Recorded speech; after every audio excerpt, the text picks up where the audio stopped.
हातातोंडाशी आलेला घास वन्य प्राण्यांच्या हैदोसामुळे नांद्रे येथील शेतकरी गणेश पितांबर पाटील यांचा हिरावला गेला आहे. दरवर्षी मिश्र पीकमध्ये कपाशीच्या आतमध्ये मूग टाकून आपल्या उदरनिर्वाहाचं साधन म्हणून कपाशीच्या बरोबरच मूगसुद्धा चांगल्या प्रकारे त्यांना येत होता.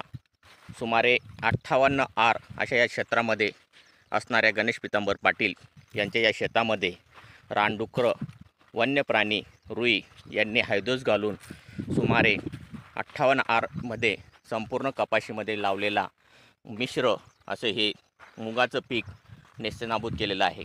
या ठिकाणी आपण पाहू शकतात की त्यांनी एक एक शेंगासुद्धा या ठिकाणी खाली आडव्या पाडून आपल्या याच्यातनं काढलेल्या आहेत. याबरोबरच कपाशीच्या कैऱ्यांचंसुद्धा उघडींचंसुद्धा नुकसान केलेलं आहे.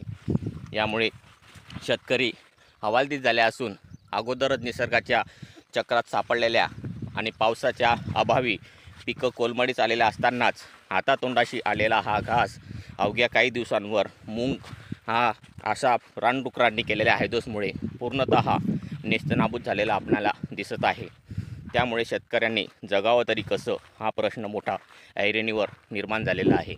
या वन्य प्राण्यांच्या बंदोबस्तासाठी विविध प्रकारचे पदाधिकारी, अधिकारी हे नियोजन करून शेतकऱ्यांना सांगत असतात, परंतु वन्य प्राण्यांचा बंदोबस्त त्यांच्या तार कंपाऊंडमध्ये अद्याप न झाल्यामुळे शेतकऱ्यांचं मात्र कष्टाचं पीक मातीमोल होत आहे.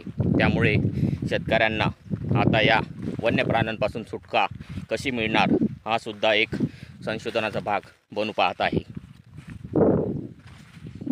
प्राध्यापक यशवंत पवार, नांद्रा क्रिएटिव्ह न्यूज.